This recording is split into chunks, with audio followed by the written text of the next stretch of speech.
Pilipinas ngayon! Narito na ang pinakamainit na mga balita na nakalap sa bawat sulok ng bansa. Ihahatid sa bawat Pilipino saan man kayo sa mundo. Ang Pilipinas ngayon. Pakinggan ang bawat kaganapan sa bawat lalawigan. Ito ang Pilipinas ngayon.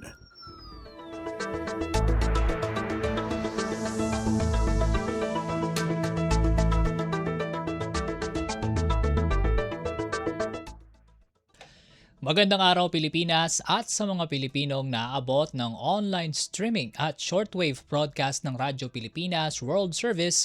Ito po ang programang Ang Pilipinas Ngayon. Ako po si Win Peñano.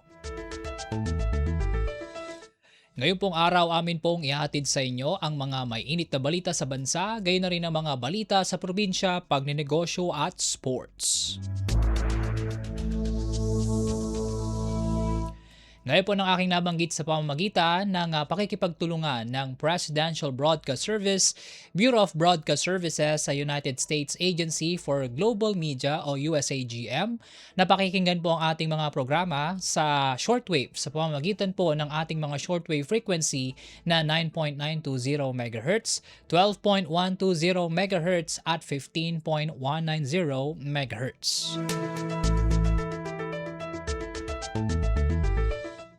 Bukod po riyan, kami inyo rin pong napakikinggan sa mga streaming platform na PBS Receiver App, official Facebook page ng Radyo Pilipinas World Service, maging sa aming official YouTube channel. Mga kababayan, simulan na nating pasadahan ang mga balita sa araw na ito. Pasada ng mga balita mula sa Pilipinas para sa mga Pilipino saan man sa mundo. Ang Pilipinas ngayon.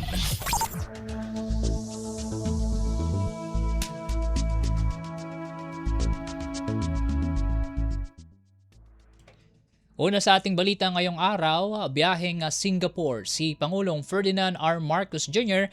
para sa 3 araw na working visit doon. Ayon kay Palace Press Officer PCO Undersecretary Claire Castro, bahagi ng working visit ng Pangulo ang pagsusulong ng mas matatag na bilateral relations ng Pilipinas at ng Singapore na susunod na ASEAN Chair sa 2027. Kasama sa itinerary ng Pangulo ang courtesy call kay Singapore Prime Minister Lawrence Wong kung saan inaasahang mapag-uusapan ng dalawang lider ang kooperasyon sa larangan ng trade and investment, environment and health at regional and global development. May partisipasyon din ang Pangulo sa roundtable discussion kasama ang mga business leader. Kumpleto, detalyadong balitaan, di papahuli sa mahahalagang kaganapan. Kamustahin ang inang bayan, ang Pilipinas ngayon.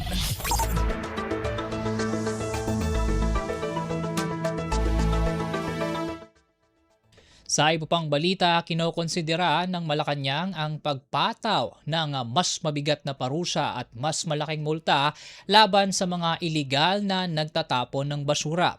Ayon kay Palace Press Officer Yusek Claire Castro, ginagawa ng administrasyon ang lahat para maibsan ang pagbaha, kabilang ang pagpapanatili ng malinis na paligid.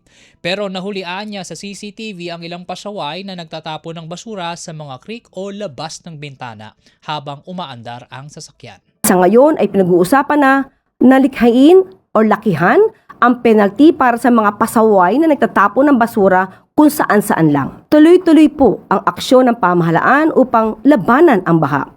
Tumulong po tayong lahat para maiwasan natin ang panganib at abala dulot ng maling pagtatapon ng basura. Responsibilidad natin lahat na maging maayos ang ating bansa. Palace Press Officer Yusek Claire Castro. Pasada ng mga balita mula sa Pilipinas para sa mga Pilipino saan man sa mundo. Ang Pilipinas ngayon.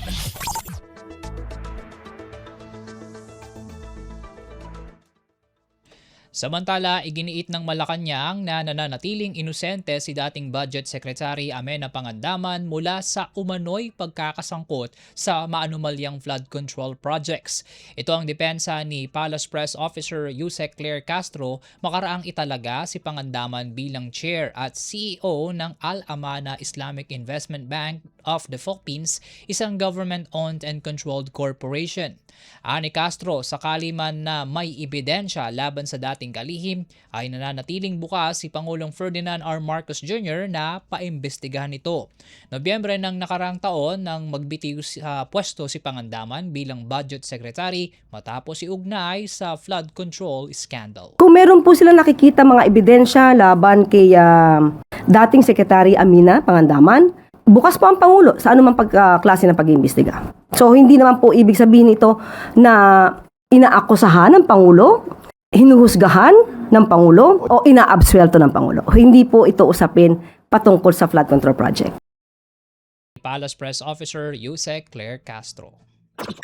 Kumpleto, detalyadong balitaan, di papahuli sa mahahalagang kaganapan. Kamustahin ang inang bayan, ang Pilipinas ngayon.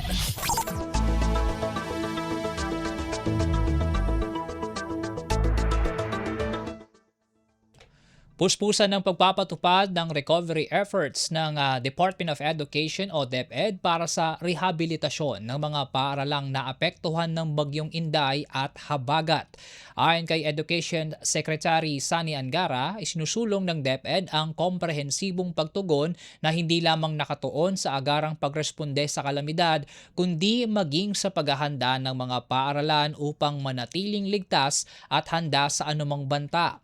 Batay sa situation report ng DepEd Disaster Risk Reduction and Management Service noong Hulyo 10, nakapagtala ng 81 nasirang silid-aralan sa 6 na rehiyon. Kabilang dito ang 43 na may bahagyang pinsala, 20 na may malaking pinsala at 18 na tuluyang nasira na patuloy pang bineberipika ng mga engineering team. Pasada ng mga balita mula sa Pilipinas para sa mga Pilipino saan man sa mundo. Ang Pilipinas ngayon.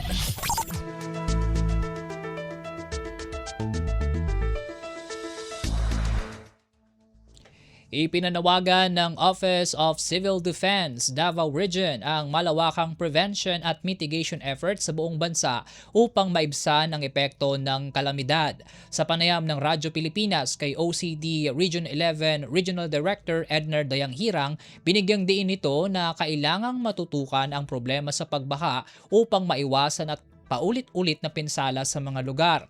Una nang napaulat sa rehiyon ang 3 nasawi habang 6 ang nawawala kasunod ng epekto ng habagat at nagdaang bagyo. We really have to push, and now I like to appeal to the media to help the regional disaster councils all over the country to push the agenda of prevention and mitigation para maiwasan na yung mga ganun. Kasi paano tayo maging resilience kung pabalik-balik na lang? Pag flooding, sila na naman tamaan. Pag landslide, sila na naman tamaan. Si OCD 11 Regional Director Ednar Dayanghirang. Kumpleto, detalyadong balitaan, di papahuli sa mahahalagang kaganapan. Kamustahin ang inang bayan, ang Pilipinas ngayon.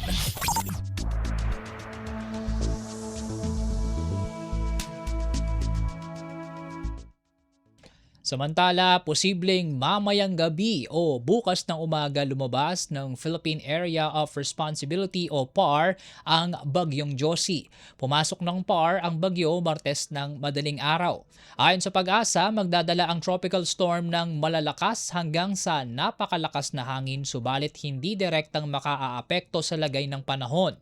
Sa ngayon, umiiral ang habagat at localized thunderstorms na nagpapaulan sa iba't ibang lugar sa bansa.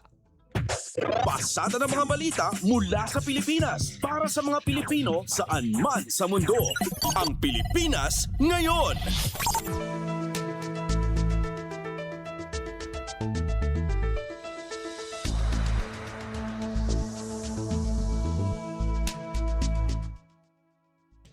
Sa ibang balita, bilang ng mga Pilipinong nasisihan sa pamumuno ni Pangulong Ferdinand R. Marcos Jr. tumaas. Ito'y batay sa second quarter survey na isinagawa ng Social Weather Station o SWS survey. Para sa kabuuang detalye ng balitang yan, narito si Mary Ann Bastasa. tumaas ang porsyento ng mga Pilipinong nasisiyahan sa pamumuno ni Pangulong Ferdinand R. Marcos Jr. batayan sa resulta ng second quarter survey ng Social Weather Station o SWS. Sa naturang survey lumalabas na 38% ng mga Pilipino ang nagsabing nasisiyahan sila sa pagganap ng tungkulin ng Pangulo, habang 45% naman ang hindi nasisiyahan at may 17% ang hindi makapagpasya. Dahil dito, umangat ang net satisfaction ng Pangulo na nananatiling nasa neutral batay sa klasifikasyon ng SWS. Ayon din sa SWS, ito ang pinakamalaking pag-angat ng satisfaction rating ng Pangulong Marcos Jr. mula sa kanyang naitalang rating noong unang quarter ng taon. Kapansin-pansin din na tumaas ang satisfaction rating sa lahat ng pangunahing rehiyon sa bansa kabilang ang Balance Luzon, Visayas, Metro Manila at Mindanao. Isinagawa ang second quarter 2026 Social Weather Survey mula June 20 to 29 sa pamamagitan ng face-to-face interview sa 1,200 adult respondents sa buong bansa. Mula sa Quezon City para sa Bagong Pilipinas, Mera Bastasa, Radyo Pilipinas, Radyo Publiko. Kumpleto, detalyadong balitaan, di papahuli sa mahahalagang kaganapan. Kamustahin ang inang bayan, ang Pilipinas ngayon.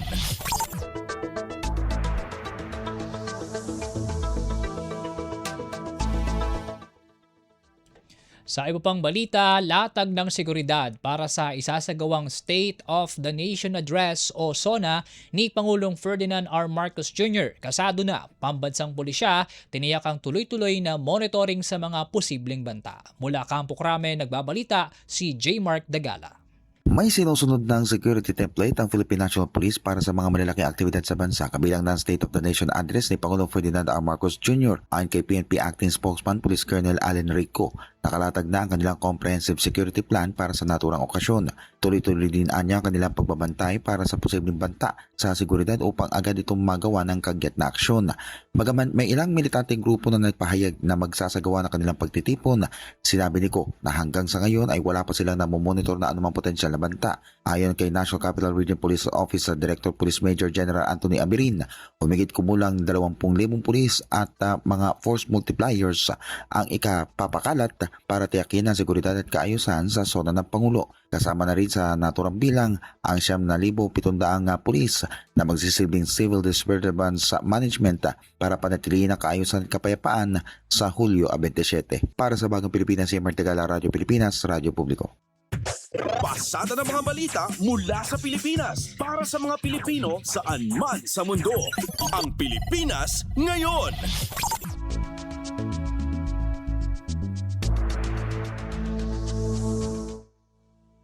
Iginiit ni Cabinet Secretary Benhur Abalos na voluntaryo at walang sino mang kumausap kay outgoing Health Secretary Ted Herbosa kaugnay na ginawa nitong pagbibitiw bilang miyembro ng gabinete. Ani Abalos, binisita pa niya ang kanyang kaibigan na si Herbosa matapos itong dumaan sa operasyon sa tuhod. Matatanda ang formal ng inanunsyo sa isinagawang Palace Press Briefing ang pagbibitiw ni Herbosa na kung saan ang dahilang binanggit ay may kaugnayan sa kanyang kalusugan. Papalit kay Herbosa si Dr. Jose Britanio Pujalte Jr. na hepe ng Philippine Orthopedic Center. Yes, it's voluntary. It's voluntary. Yes. Benhur Abalos. Kumpleto, detalyadong balitaan, di papahuli sa mahahalagang kaganapan. Kamustahin ang inang bayan, ang Pilipinas ngayon.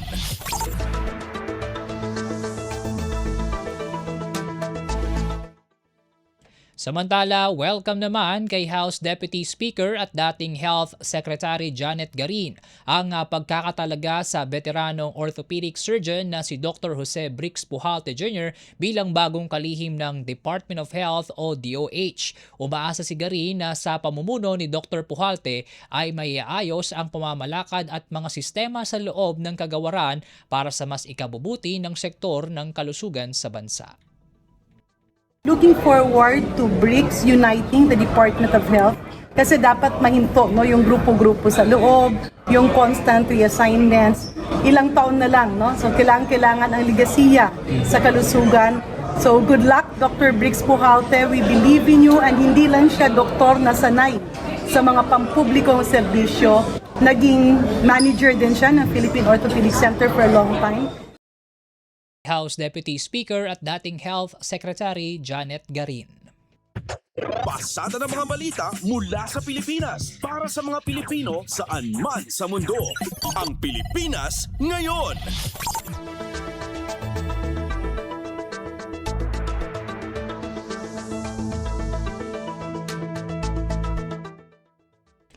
Nangako ang rice supplier na magdaragdag ito ng 10 kilo ng bigas matapos magkulang ng 2 kilo ang ipinamigay sa Mandaluyong City sa ilalim ng Bawat Barangay Makikinabang Program. Ayon kay Palace Press Officer Jose Claire Castro, inamin ng supplier ang kanilang pagkakamali at humingi ng paumanhin. Tinatayang 50 sako ang sinasabing nagkulang ng 2 kilo ng bigas. Hindi naman anya nais ni Pangulong Ferdinand R. Marcos Jr. ang ganitong insidente at ayaw na mabawasan o hindi maibigay ng buo ang para sa taong bayan.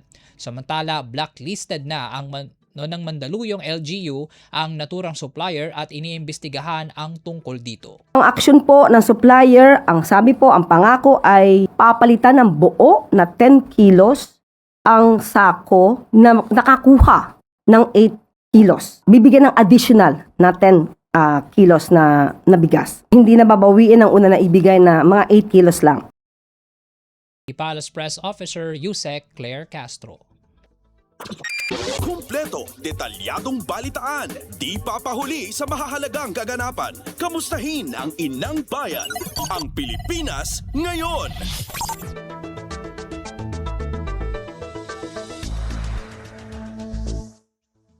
Pag-aaralan ni Pangulong Ferdinand R. Marcos Jr. ang tamang aksyon sakaling makatanggap ng kahilingan na buksan ang kahon na naglalaman ng tax records ni Vice President Sara Duterte at kanyang asawa na si Manasseh Carpio. Pahayag ito ni Palace Press Officer Jose Claire Castro matapos tutulan ni Senador Panfilo Lacson ang sapilitang pagbubukas ng kahon ng walang pahintulot ng Pangulo. Nilinaw naman ng Malacanang na wala pang natatanggap na request ang punong ehekutibo ukol dito. Wala pa po kasing naibibigay na anumang request, sulat sa Pangulo. So pag dumating na po ang kanilang paghiling, ito po'y aaralin. At tingnan po natin kung ano magiging aksyon ng Pangulo patungkol po dyan. Palace Press Officer Yusek Claire Castro. Pasada ng mga balita mula sa Pilipinas para sa mga Pilipino saan man sa mundo. Ang Pilipinas ngayon.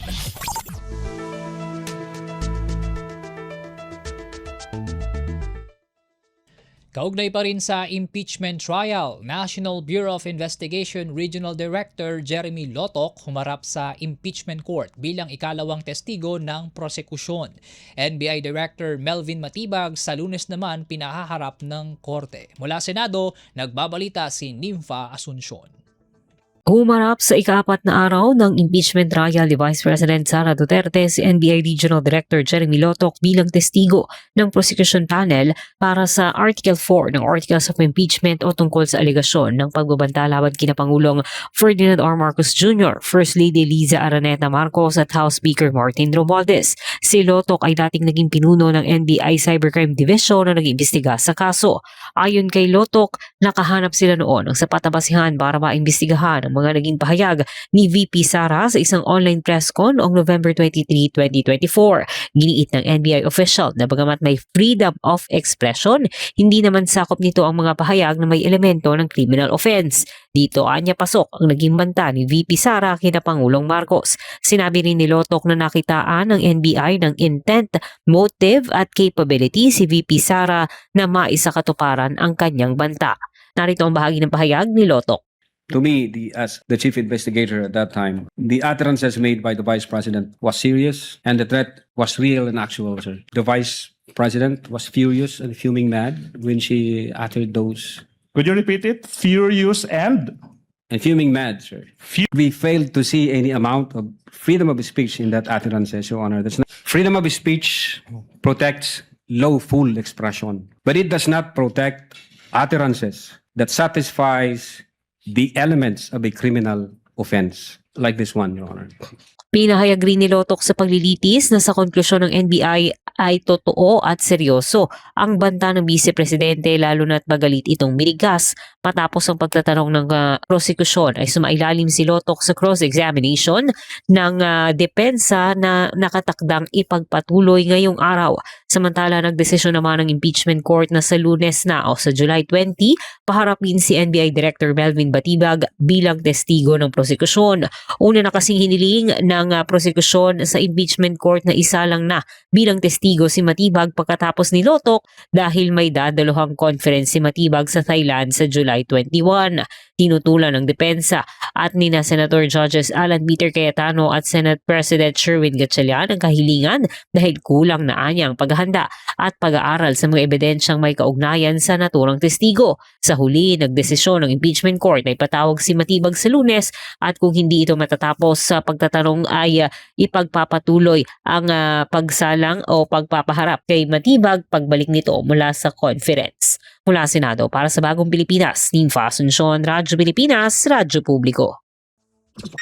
Kumpleto, detalyadong balitaan, di papahuli sa mahahalagang kaganapan. Kamustahin ang inang bayan, ang Pilipinas ngayon.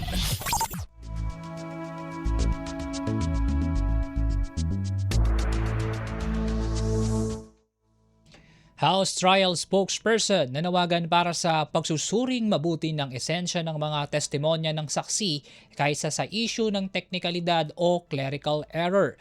Para sa kabuang balita, narito si Melanie Valdos Reyes. Nanawagan si House Trial Spokesperson at Lanao del Sur Representative Zia Alonto Adyong na suriin mabuti ang essence ng testimonya ng saksi at huwag maligaw sa teknikalidad o clerical error na pinalalabas ng depensa. Ginawa ni Adyong ang pahayag matapos idaan sa technicalities at clerical errors ng depensa ang takbo ng impeachment trial kahapon. Ayon kay Adyong, tinangka ng depensa na ilihis ang atensyon ng publiko mula sa bigat ng testimonya ni NBI Regional Director Attorney Jeremy Lotok sa teknikalidad na aspeto ng papeles gaya ng petsa. Samantala nanindigan naman si Lotok na nakakita ang National Bureau of Investigation ng prima facie evidence na may makatwirang katiyakan ng pagkondena o reasonable certainty of conviction laban sa pangalawang Pangulo. Ito ay may kaugnayan sa kanyang mga hayagang pagbabanta laban kay Pangulong Ferdinand Marcos Jr., unang ginang Lisa Araneta Marcos at dating Speaker Ferdinand Martin Romualdez. Narito ang pahayag ni NBI Director Jeremy Lotok. Yes, Your Honor. Based on our findings, we believe that the Vice President committed the crime of grave threats and inciting to sedition. Only insofar as satisfying the requirement of prima facie evidence sufficient to file a case. Prima facie evidence with reasonable certainty of conviction. Para sa Bagong Pilipinas, Melanie Valdos Reyes, Radyo Pilipinas, Radyo Publiko. Pasada ng mga balita mula sa Pilipinas para sa mga Pilipino saan man sa mundo. Ang Pilipinas ngayon.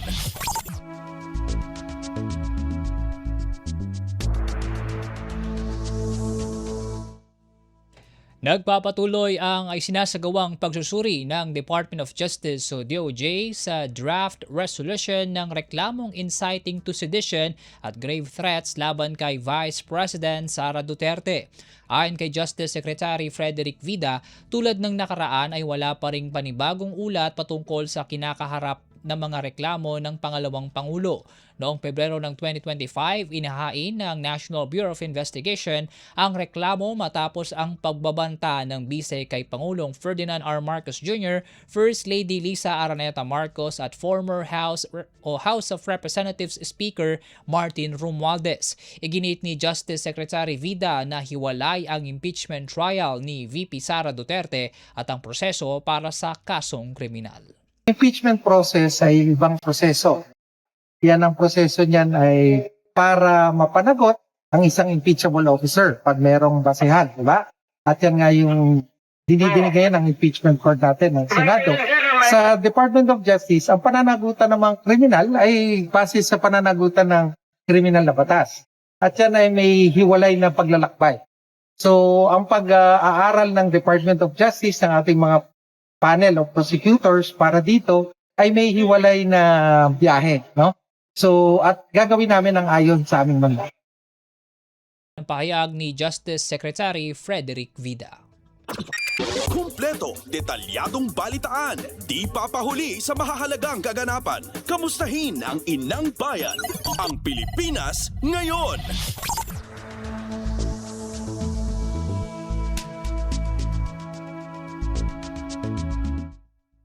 Sa iba pang balita, bumuo na ang Department of Justice o DOJ ng legal unit na tututok sa usapin ng West Philippine Sea.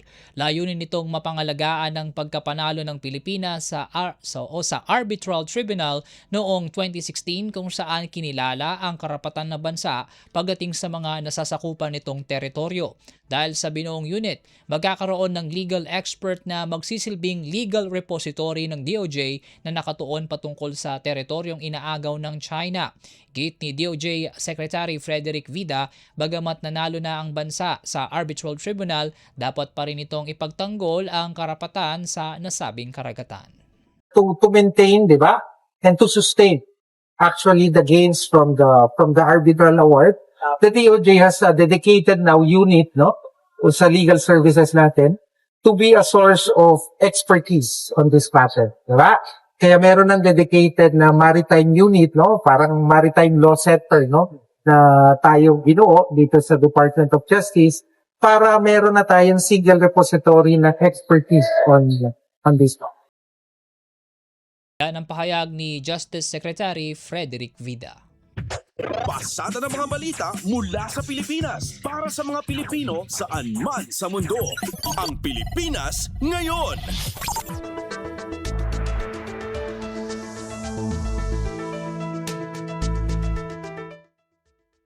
Suportado ni Defense Secretary Gilberto Teodoro Jr. ang panukalang gawing isang holiday sa Pilipinas ang 2016 Arbitral Award upang lalo pang igiit ang pagkapanalo ng Pilipinas sa usapin sa West Philippine Sea. Ngunit giit ni Teodoro na dapat ay mas malawak ang scope nito upang ituring itong Maritime Victory Day. Marapat lamang na mabigyang pugay ang itinuturing ni Teodoro bilang isang legal victory na hindi lamang nagbigay ng katatagan sa soberanya ng bansa, kundi nagsusulong din ng kapayapaan sa rehiyon at pagtalima sa rules-based order.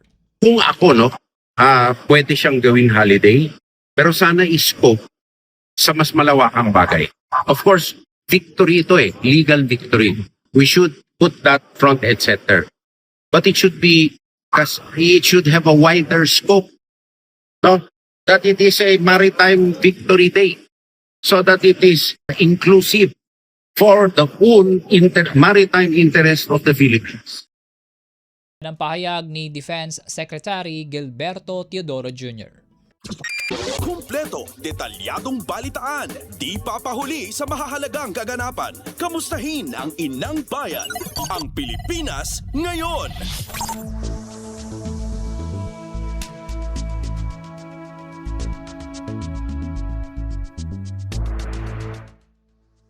Nakikita ng isang ekonomista na may makukuhang malaking investments para sa Pilipinas ang pagbisita ni Pangulong Ferdinand R. Marcos Jr. sa bansang Singapore. Ito'y bukod pa sa inaasahang mas pinalakas na bilateral relations at regional cooperation ng dalawang bansa.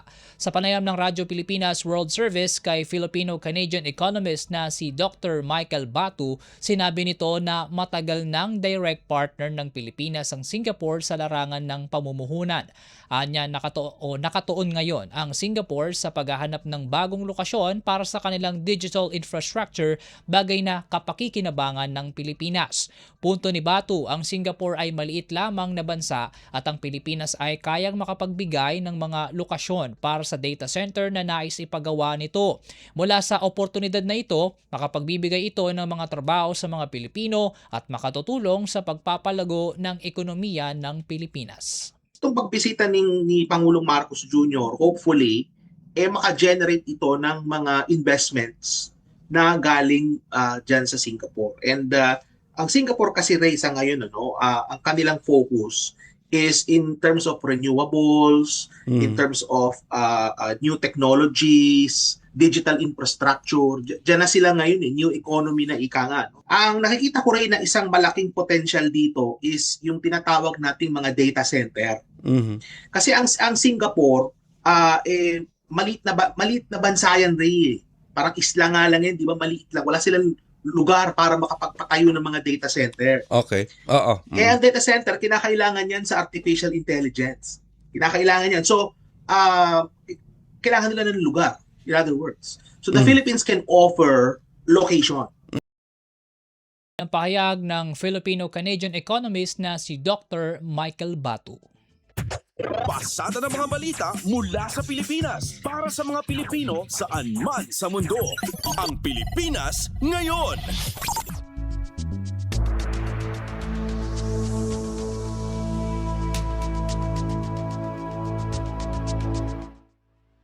Walang naitalang mga nasaktan o nasawi sa mga Pilipinong naninirahan at nagtatrabaho sa bansang Kuwait matapos ang mga serye ng pag-atake ng Iran. Sa panayam ng Radyo Pilipinas World Service kay Philippine Ambassador to Kuwait, Jose Cabrera III, sinabi nito na halos sanay na ang mga Pilipino roon mula sa mga ganitong uri ng emergency situation.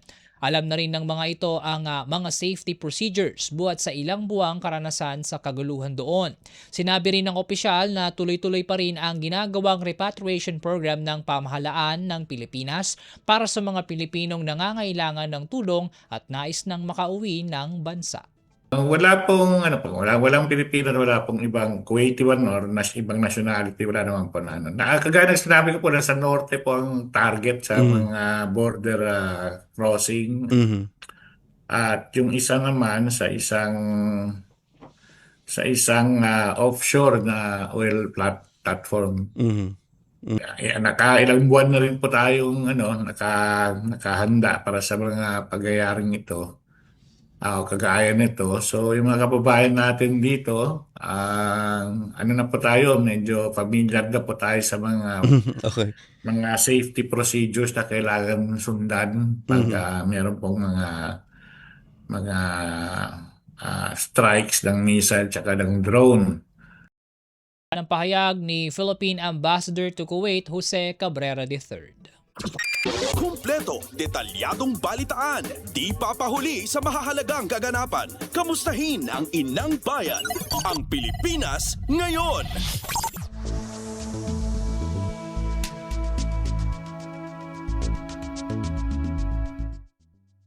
At yan po ang mga pangunahing balita sa ating bansa. Samantala, sa pagbabalik po ng Ang Pilipinas Ngayon, papasadahan naman natin ang mga ulat sa probinsya sa pamamagitan ng ating mga kapatid na himpilan mula Luzon hanggang Mindanao. Balita mula sa lalawigan sa bawat rehiyon ng ating bayan. Dito sa Ang Pilipinas Ngayon.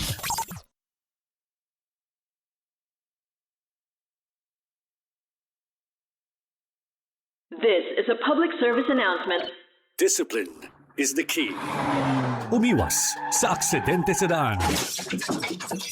Ang pagmamaneho ay may kaakibat na responsibilidad, hindi basta mapaandar lang ang sasakyan. Kilatisin ang sarili, ang kahandaan sa manibela, siguruhing inyong konsentrasyon ay hindi magagambala. Importante rin na ating laging isipin, init ng ulo ay huwag pairalin, bagkus kaligtasan ng lahat ang siyang dapat unahin. Isang mahalagang paalala mula sa Presidential Broadcast Service at Radyo Pilipinas, Radyo Publiko 738. This is a public service announcement. Public service announcement from PBS, Presidential Broadcast Service at Radyo Pilipinas, Radyo Publiko 738. May dalawang muka ang gutom na matagal nang kinahaharap ng bansa. Ang gutom ng magsasakang buong araw nagtatanim pero kapos pa rin ang kita.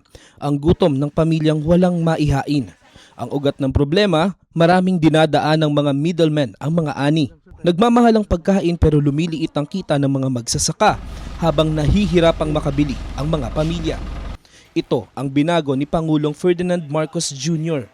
Ang presidente natin napakalinaw ng instruction sa amin noon, huwag kami bibili sa mga malalaking kumpanya. Unahin ang mga farmers co-op. Lahat ng mga benepisyaryo ng walang gutom, Sa farmers co-op rin tayo humahango. So sir, yung farm niya, doon na kami bumibili. Noong nakaraang linggo, dinayo ng Pangulo ang South Cotabato.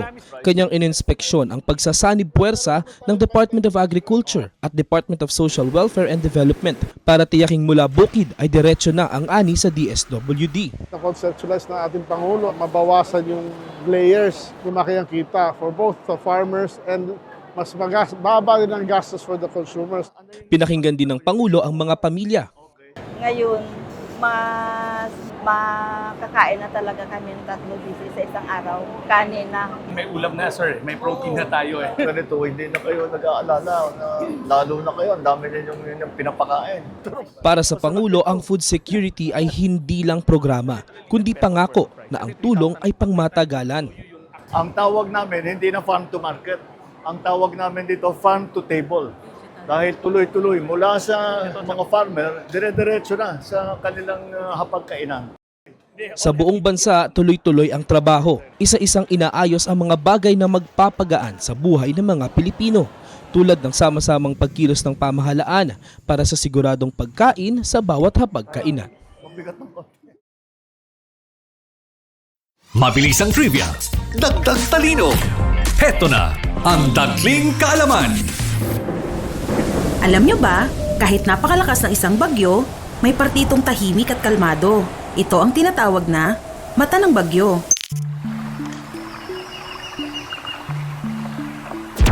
Pero, huwag magpaloko. Pagkatapos ng mata, susunod ang eyewall, kung saan nararanasan ang pinakamalakas na hangin at ulan na kayang magdulot ng matinding pinsala. Kaya tandaan, kapag biglang tumahimik sa gitna ng bagyo, hindi pa tapos ang panganib. Kaunting kaalaman na malaking dagdag talino. Abangan muli ang susunod na Dagling Kaalaman. Alam mo kung ano mas nakakatakot sa baha? Di yung binaha ka na nga, nagkasakit ka pa. Kaya tandaan ang 3 tips na ito para iwas sakit kapag may pagbaha. Una, make sure na malinis ang tubig na iinumin. Pakuluan muna kung ito'y galing sa gripo dahil pwedeng meron itong contaminants mula sa baha. Pangalawa, lutuing mabuti ang mga gulay, karne, isda at iba pang pagkain. Iwasan muna ang pagkain ng mga hilaw katulad ng prutas at gulay na hinuhugasan lamang sa gripo. At pangatlo, huwag lumangoy sa baha. Pwedeng makapulot dito ng kung ano-anong sakit katulad ng leptospirosis at diarrhea. O yan ha, huwag mo kalimutan yan. Stay safe mga kababayan. Dahil #panatag ang may alam. Maging panatag Pilipinas. Balita mula sa lalawigan sa bawat rehiyon ng ating bayan. Dito sa Ang Pilipinas Ngayon.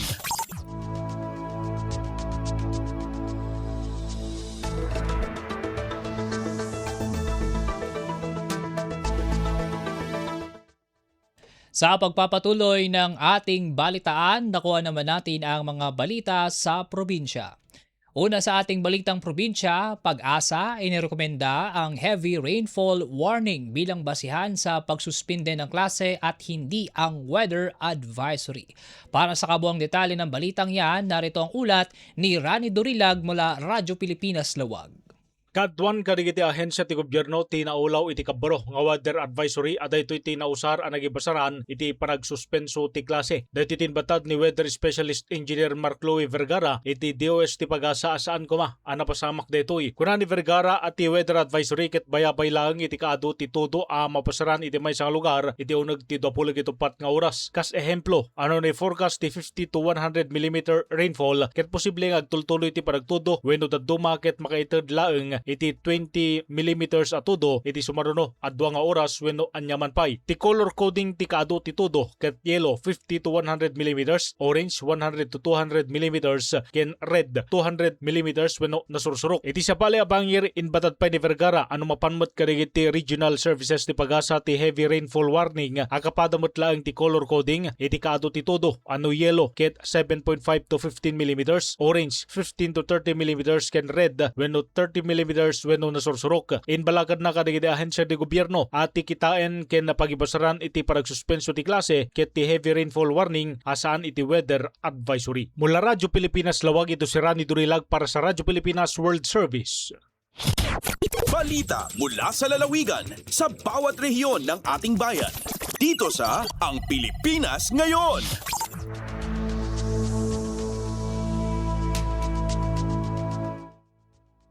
Salamat Rani. Samantala, balita naman sa La Union.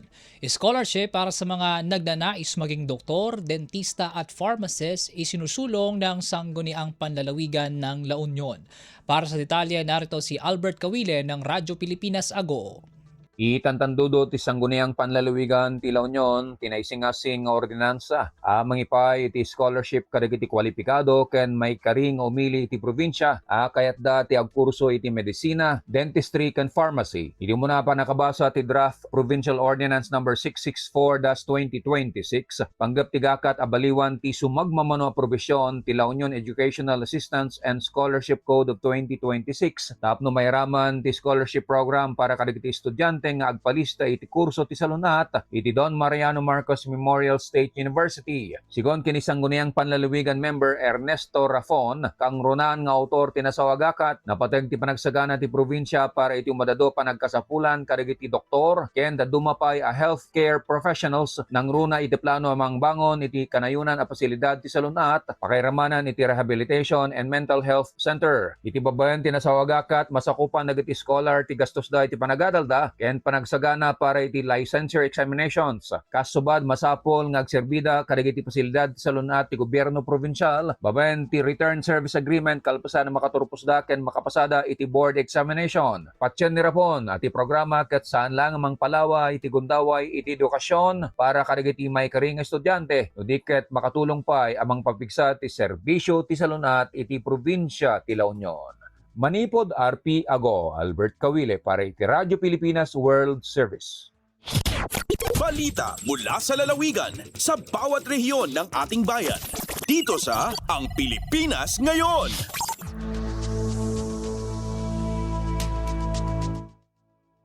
Salamat Albert mula Luzon. Baba naman tayo sa Kabisayaan.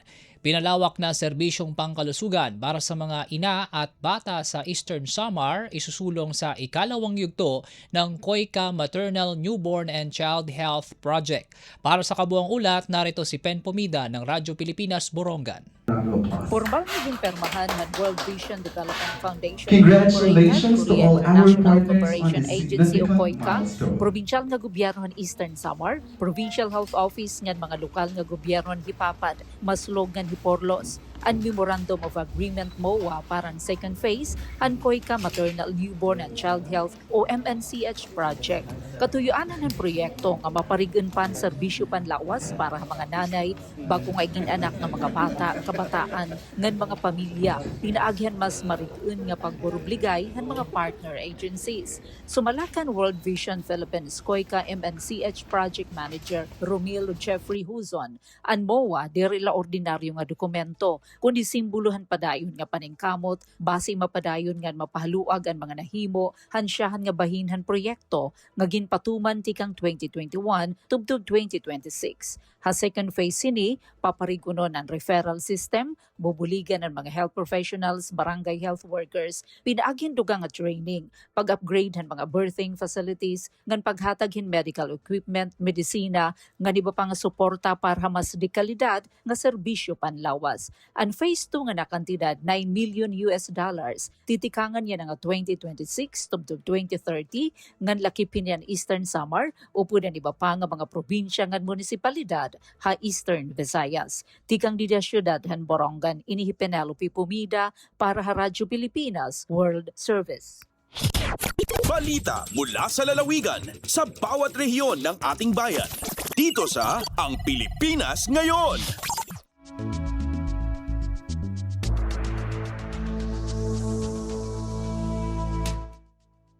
Salamat Pen mula Samar. Baling naman tayo sa Leyte. 4 na dialysis machine ipinagkaloob para sa kapakikinabangan ng mga mamamayan ng Panaon Island sa Southern Leyte. Si Gemma Destriza Narit ng Radyo Pilipinas Sogot sa detalye. Usa sa dakong lakang sa pagpalambo sa serbisyo sa panglawas sa lalawigan sa Southern Leyte ang pag-donate og upat ka dialysis machine ngadto sa Pintuyan District Hospital pinaagi sa Rotary District 3800 ubos sa pagpangulo ni kaniadto District Governor Gina Sanchez inubanan sa ilang mga kaabag sa Rotary Clubs gikan sa South Korea. Ang maong mga makina makatabang sa pag-adyo sa mga pasyente nga adunay sakit sa kidney gikan sa Panaon Island nga kaniadto mapugos sa pagbiyahe ngadto sa Surigao City o di bakaha sa Sogod o sa Dakbayan sa Maasin ngadto na sa Dakbayan sa Tacloban aron lamang magpa-dialysis. Ang maong biyahe mokabat sa duha ngadto sa 5 ka oras. Gilagdaan ang Memorandum of Agreement ni Southern Leyte Governor Damian Mercado, isip representative sa provincial government sa Southern Leyte ug bitambong sa pagpirma sila si past President Biboy Castañares sa Rotary Club of Wakwak ug past President Robert Castañares sa Rotary Club of Mandaluyong Central nga nagrepresentar kang Rotary Club President Alvin Sia ug Rotary Club President Igay Reyes. Gilauman nga magsugod ang operasyon sa Pintuyan Kidney Center karong November 2026. Balita gikan sa Sogod, Southern Leyte para sa Bagong Pilipinas, Gemma Destriza Narit, Radyo Pilipinas World Service. Balita mula sa lalawigan sa bawat rehiyon ng ating bayan. Dito sa Ang Pilipinas Ngayon.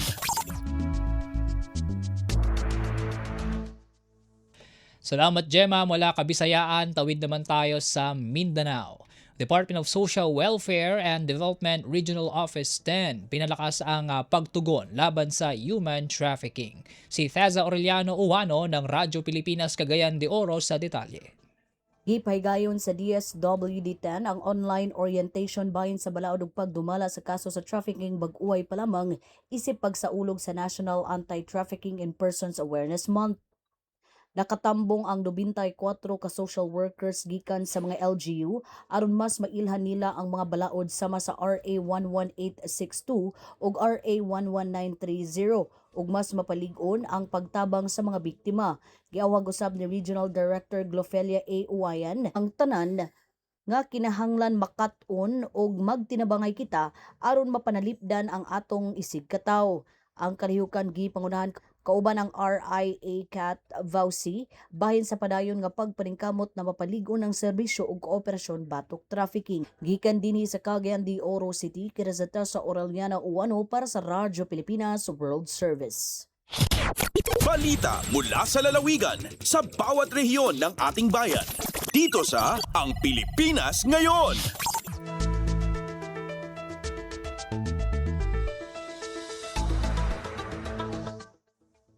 Salamat Theza mula Cagayan, baling naman tayo sa Zamboanga.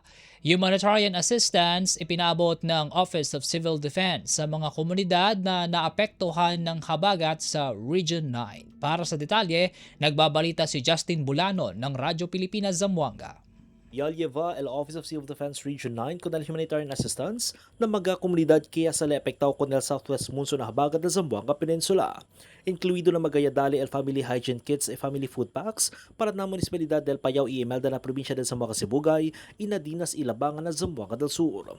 Objeto del Yadali Relief Resources ay para suporta el cosa necesita el mga pamilya kaya Experiencia Seguente Aguacero y Avenida por causa na Ferte Habagat. Parte este del mga esfuerzo del gobierno para asigurar recibir suporta el mga apektado komunidad na tiempo de emerhensya. Tadali punto también na mencionado inisyatiba el importansya del koordinasyon y mga responsable aksyon para menorar el epekto del mal tiempo para na mga vulnerable komunidad. Desde na siyudad de Zamboanga, este si Justin Bulanon para na Radyo Pilipinas World Service. Balita mula sa lalawigan sa bawat rehiyon ng ating bayan. Dito sa Ang Pilipinas Ngayon.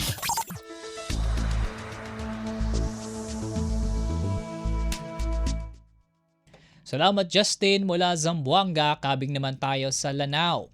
Road Safety Forum nagpalawak ng kaalaman ng mga mag-aaral sa kaligtasan sa kalsada. Para sa detalye, nagbabalita si Alwidad Basher ng Radyo Pilipinas Iligan. Kapin usa ka gatos ka mga estudyante sa Rufo de la Cruz Integrated School sa Tubod, Lanao del Norte mitambong sa Road Safety Forum ni adtong Hulyo 10 aron mapalambo ang ilang kahibalubahin sa mga balaod sa trapiko o responsableng paggamit sa karsada. Ang maong kalihukan gipangunahan sa Department of Health Center for Health Development Northern Mindanao pinaagi sa Violence and Injury Prevention Program uban sa nagkadaiyang ahensya sa gobyerno sama sa Provincial Health Office, LTO, DepEd ug PDRRMO. Gawas sa leksyon sa road safety, gitulduan usab ang mga estudyante og basic life support, laki pangusto nga paghatag og CPR ug ubang pamaagi sa emerhensyang pagresponde sa mga aksidente. Matod ni Dr. Jennifer Lee sa Provincial Health Office, daghan gihapon ang mawad-an og kinabuhi matag tuig tungod sa overspeeding, distracted driving, dili pagsulob og helmet ug paglagpas sa mga balaod sa trapiko. Gidasig usab niya ang kabatan-unan nga mahimong responsableng road users aron makatabang sa paghimo og mas luwas nga mga dalan alang sa tanang komunidad. Mula sa Iligan City, ako si Alwidad Bashir para sa Radyo Pilipinas World Service. Balita mula sa lalawigan sa bawat rehiyon ng ating bayan. Dito sa Ang Pilipinas Ngayon.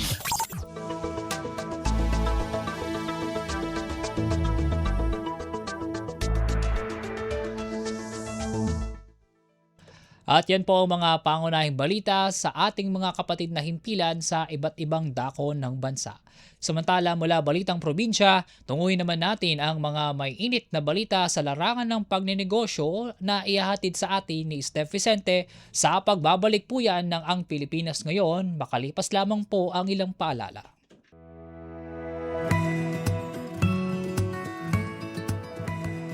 Sa isang bagong Pilipinas, hindi dapat makamba ang pamilyang Pilipino sa mga bayarin sa ospital.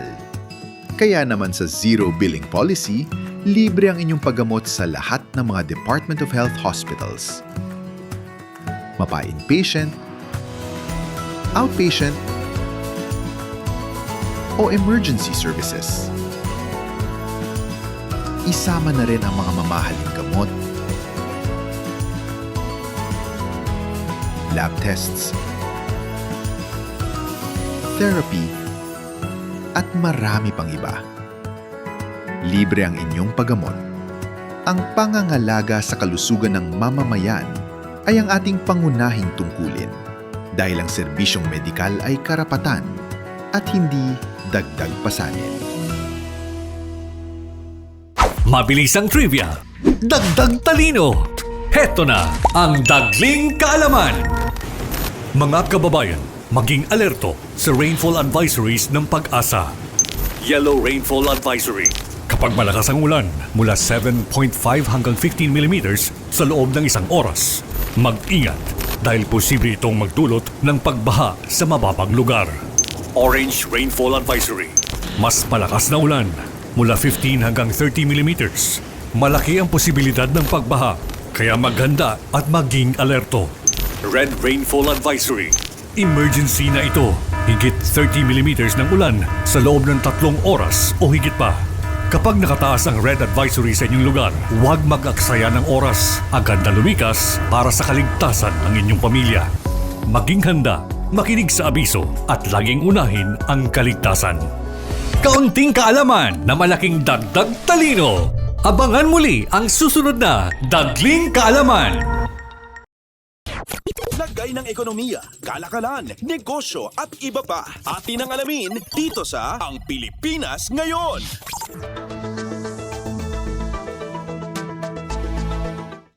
Magandang araw, nagbabalik na po ang programang Ang Pilipinas Ngayon at narito na ang segmentong Balitang Negosyo at Kalakalan. Inihayag ni Labor Secretary Francis Tolentino na sa darating na Hulyo 25 ay tuloy-tuloy na ang pagpapatupad ng dagdag sahod para sa mga minimum wage earner. Ito'y matapos maantala ang pagpapatupad nito na sana ay Hulyo 19 Paliwanag ni Secretary Tolentino na tala ang publication hinggil sa nasabing wage hike na isa sa mga pangunahing proseso ng DOLE. Aniya, sisimulan ang wage hike sa National Capital Region o NCR bago ipatupad sa Region 4A, Region 7 at Central Luzon. Matatanda ang uunahin ang 60 pesos na dagdag sa mga minimum wage na manggagawa, saka susunod ang dagdag na 25 pesos sa taong 2027. Lagay ng ekonomiya, kalakalan, negosyo at iba pa. Atin ang alamin dito sa Ang Pilipinas Ngayon. Sa iba pang mga balita, nilinaw ng Department of Finance o DOF na hindi otomatikong magtataas ang real property tax o ng real property tax ang pagpapatupad ng Real Property Valuation and Assessment Reform Act o RPVARA. Ayon kay Finance Secretary Frederick Go, may kapangyarihan na rin ang mga local government unit o LGU na ibaba ang assessment level, tax rate o kapwa ito batay sa kanilang kalagayang pinansyal at pangailangan ng mga residente. Layunin ng reformang ito na magpatupad ng iisang pamantayan sa pagtataya ng halaga ng mga ari-arian upang maging patas, napapanahon at malinaw ang sistema. Tiniyak din ng DOF na gagabayan ng Bureau of Local Government Finance ang mga LGU sa pagpapatupad ng batas. Lagay ng ekonomiya, kalakalan, negosyo at iba pa. Atin ang alamin dito sa Ang Pilipinas Ngayon.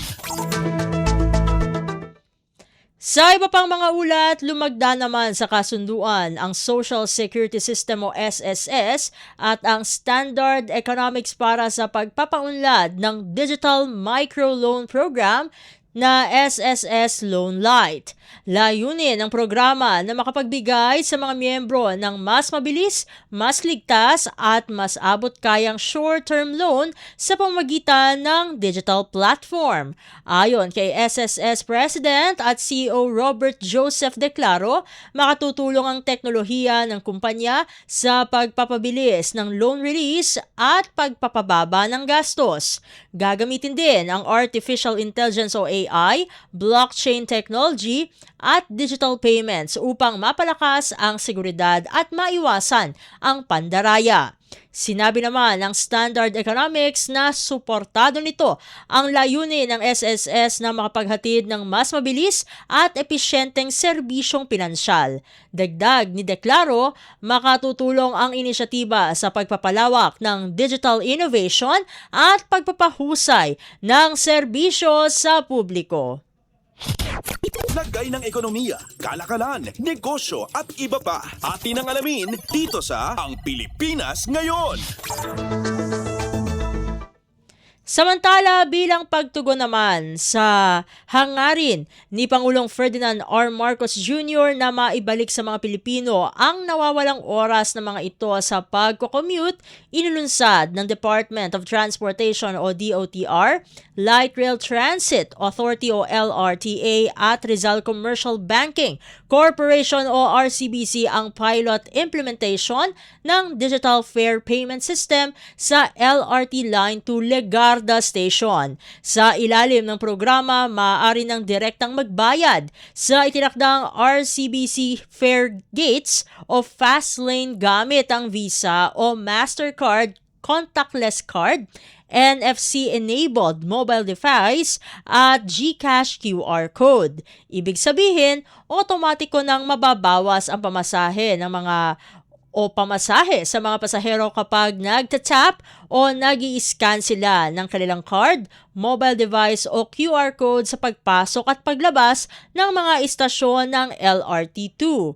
Layunin ng DOTR, LRTA at RCBC na gawing mas mabilis, maginhawa at cashless ang biyahe ng mga commuter. Lagay ng ekonomiya, kalakalan, negosyo at iba pa. Atin ang alamin dito sa Ang Pilipinas Ngayon. At sa pagtatapos ng ating segmento, narito naman ang palitan ng salapi ngayong araw, Hulyo 14, 2026. Ang US dollar ay katumbas ng 61 pesos and 60 centavos habang nanatili sa 38 centavos ang Japanese yen. Nasa 47 pesos and 61 centavos naman ang Singaporean dollar habang nanatili ang South Korean won sa 4 centavos. Nasa 9 pesos and 8 centavos naman ang Chinese yuan habang nasa 7 pesos and 86 centavos ang Hong Kong dollar. Ang British pound ay katumbas ng 82 pesos and 27 centavos habang nasa 70 pesos and 14 centavos ang euro. Ang Canadian dollar ay nasa 43 pesos and 52 centavos habang katumbas naman ng 16 pesos and 40 centavos ang Saudi Arabian rial. Lagay ng ekonomiya, kalakalan, negosyo at iba pa. Atin ang alamin dito sa Ang Pilipinas Ngayon. At dito na po nagtatapos ang ating segmentong Balitang Negosyo at Kalakalan para sa araw na ito. Ako po ang inyong lingkod, Steph Vicente, para sa Radyo Pilipinas World Service. Susunod na po ang ating segmentong Balitang Sports na ihahatid sa atin ni Leo Magpayo sa pagbabalik ng Ang Pilipinas Ngayon, makalipas lamang po ang ilang mga paalala. Time to celebrate kulturang Pinoy. Tradisyon, musika, sining, literatura at iba pa. Anything and everything fun and Filipino. Ito ang Pinoy Kultura. Naaalala niyo pa ba ang mga katagang ito? Amoy pawis, amoy araw. Ano ba yan? Puro sugat ka na naman! Bakit wala na naman kapares yung tsinelas mo? Ang dungis mo! Ma! Tama na! Ayos lang, di ba? Masaya naman tayo naglalaro sa kalye ng sipa, patintero, agawang base, habulan, jolen, trumpo, text, at marami pang iba. Some Filipino games just show how creative we are.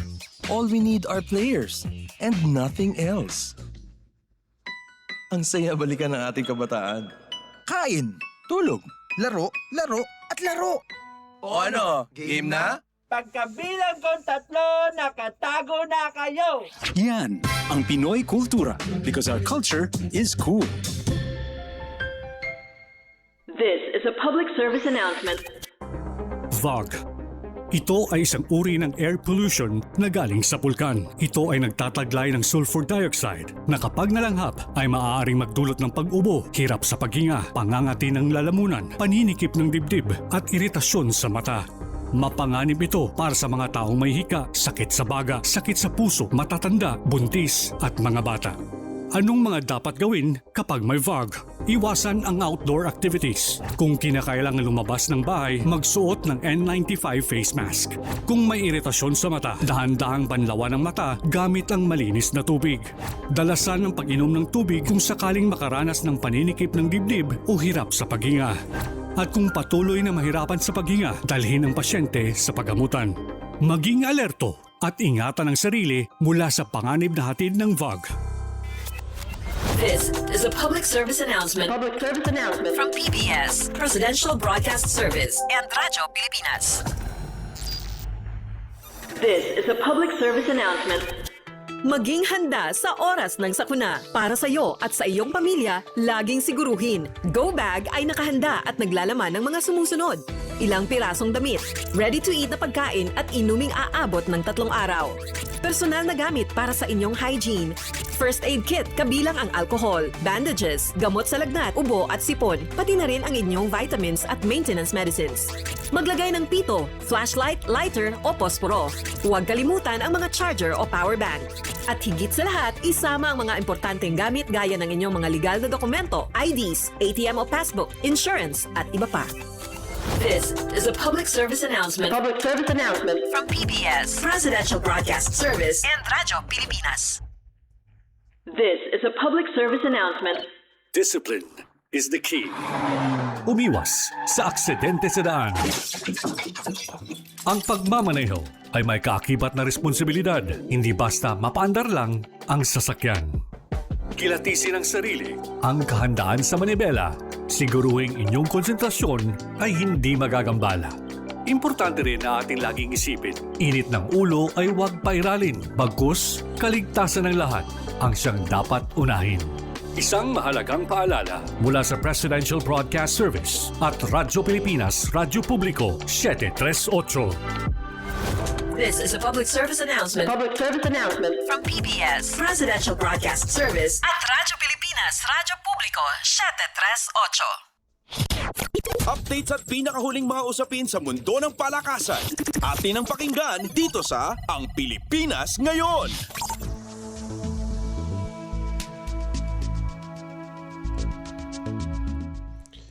At nagbabalik po ang ating programang Ang Pilipinas Ngayon. Samantala, narito naman po ang sports balita.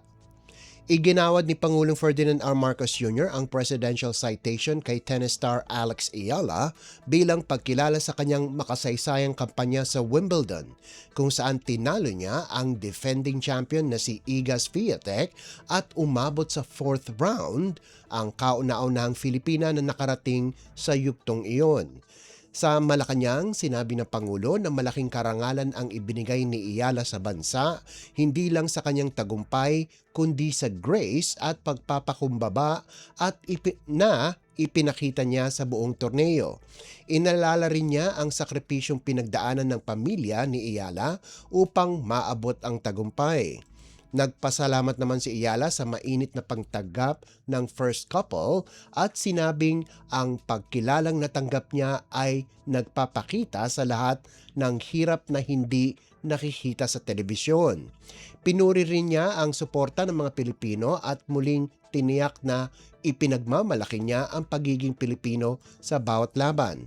Bumalik sa bansa si Ayala nitong linggo matapos ang kanyang matagumpay na Wimbledon run. Lubos kong ipinagmamalaki ang pagiging Pilipino. I carry the flag with me wherever I go.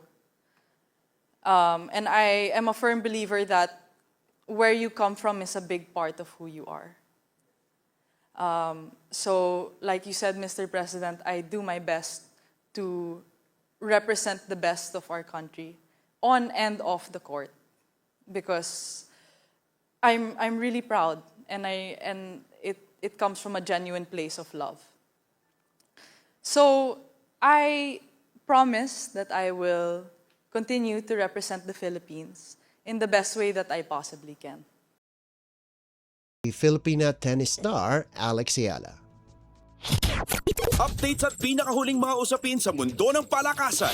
Atin ang pakinggan dito sa Ang Pilipinas Ngayon.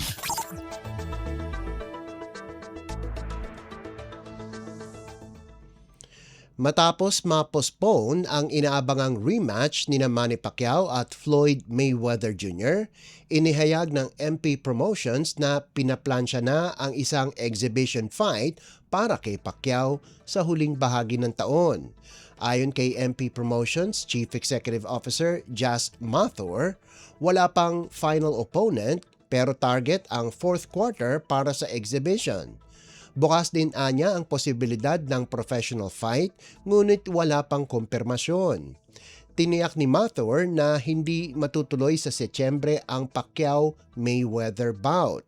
Tentative ang bagong petsang Enero dahil may kailangan pang ayusin na contractual obligations sa panig ni Mayweather. Sinabi rin ni Mathur na mananatili sa Las Vegas ang venue kahit hindi pa pwedeng i-anunsyo ang detalye.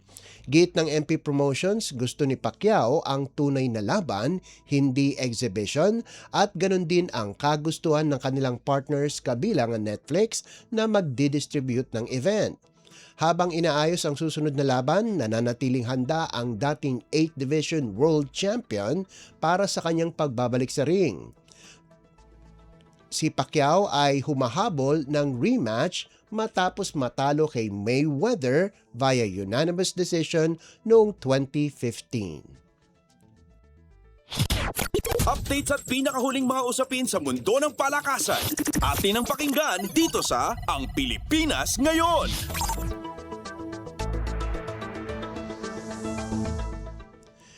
Opisyal nang tinapos ni Kiefer Ravena ang kanyang serbisyo sa Gilas, Pilipinas. Kinumpirma ng veteran guard na retirado na siya sa national team matapos ang karera mula youth squad noong 2009 hanggang senior team. Huling naglaro si Ravena para sa Gilas sa 2023 FIBA World Cup at dating nang nagwagi ng 5 Southeast Asia o SEA Games gold medals at mga SEABA titles. Sinabi ni Ravena na bahagi na ng bagong direksyon ng Gilas ang mas batang core kaya wala na siyang planong bumalik kahit may panawagan mula sa fans. Ngayon, tutok si Ravena sa kanyang professional career sa Japan B-League kasama ang Ryukyu Golden Kings at nananatiling buong suporta sa susunod na henerasyon ng national team. Updates at pinakahuling mga usapin sa mundo ng palakasan. Atin ang pakinggan dito sa Ang Pilipinas Ngayon.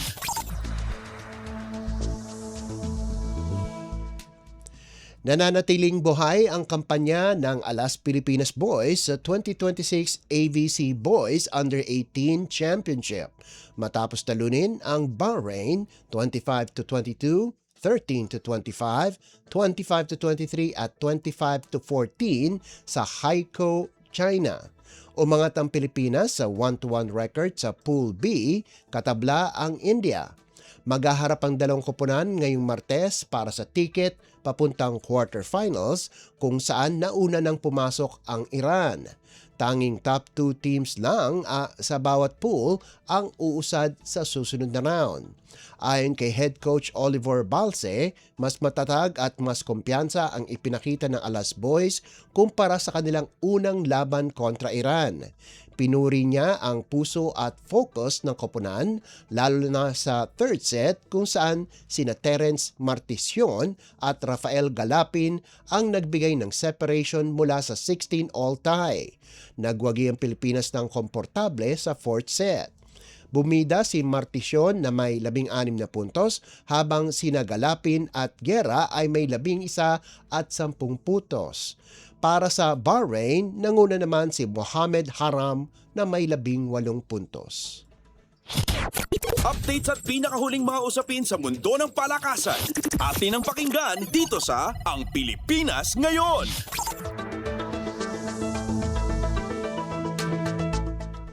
At bilang pangwakas sa ating segmentong sports balita, buhay pa ang back-to-back title hopes ng Batangas New Zealand Blue Fire matapos nilang dominahin ang Akari Rizal Sparks 83-60 sa Paco Arena para itulak ang 2026 Women's Maharlika Pilipinas Basketball League o MPBL Finals sa isang do-or-die Game 3.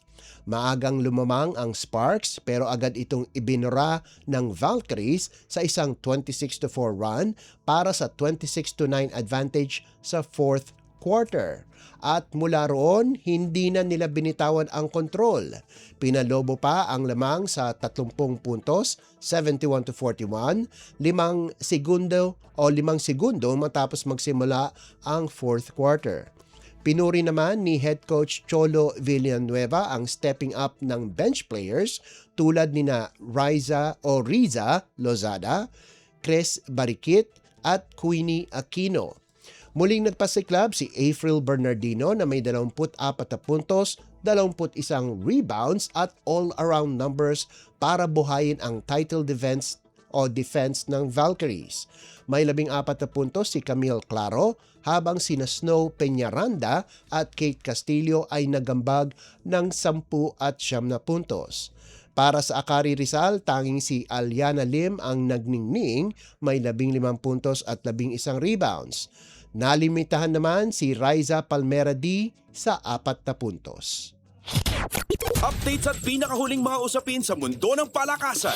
Atin ang pakinggan dito sa Ang Pilipinas Ngayon.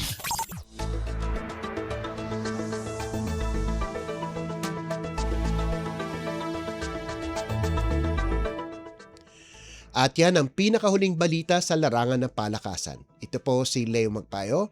Samantala, magbabalik po maya-maya lamang si Win Peñano pagkatapos ng ilang paalala. Alagang Amosuk mula sa Associated Marine Officers and Seamen's Union of the Philippines. Hatid ay kaalaman tungkol sa mga serbisyo para sa ating mga seafarers. Tatalakay sa kanilang mga benepisyo at karapatan. Pag-uusapan ang kanilang kalagayan at ilalatag ang iba pang mahahalagang programa na bunga ng pagtutulungan ng pamahalaan at iba't ibang ahensya. Alagang Amosuk. Kasama si Camille Simbulan tuwing Sabado dito sa Radyo Pilipinas World Service. Paliwanag mo sa tao na hindi totoo yan. Dahil ang totoo, yung totoo ang dapat ninyong malaman. Nagkalat sa internet ang fake news o mali at fake news. Tinatakot niyo yung tao. What they are doing is creating panic. We say no. Yung pagkalat ng fake news. And some of it's dangerous. Sana iwasan po natin pag-spread ng fake news. At di magpapakalat ng disinformation at misinformation ang kasulukuyang administrasyon. Stop telling us fake news because you're wrong. Para sa totoo at mapagkakatiwalaang mga balita at impormasyon, Radyo Pilipinas.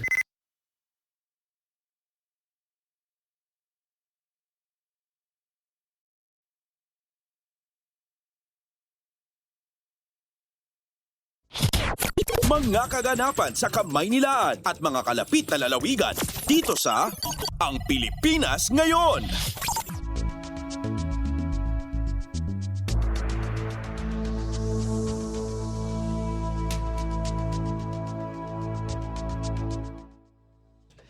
Mga kababayan, sumapit na po tayo sa pagtatapos ng ating palatuntunan sa araw na ito. Pero bago po tayo tuluyang magpaalam, pasalamatan muna natin ang ating mga nakasama sa pagbabalita, kay Steph Vicente para sa balitang negosyo at kalakalan, kay Leo Magpayo para sa balitang pampalakasan, sa mga nakasama nating reporter na nagulat mula Luzon hanggang Mindanao, sa production side kanila Drizzle Nanyong at Jay Arevalo, sa ating mga kasama sa Master Control na sina Milo Junela, Susan Aison, Hiro Lucero, JP Lumuntad at Anthony Pimentel. At sa aming station manager na si Ginoong Ray Sampang. Ako po muli si Win Peñano, naway manatili po tayong malusog at ligtas at pagpalain po tayong lahat. At yan ang Pilipinas Ngayon. Muling samahan sa parehong oras at alamin ang pinakahuling mga kaganapan at balita saan man kayo naroon. Ang Pilipinas Ngayon.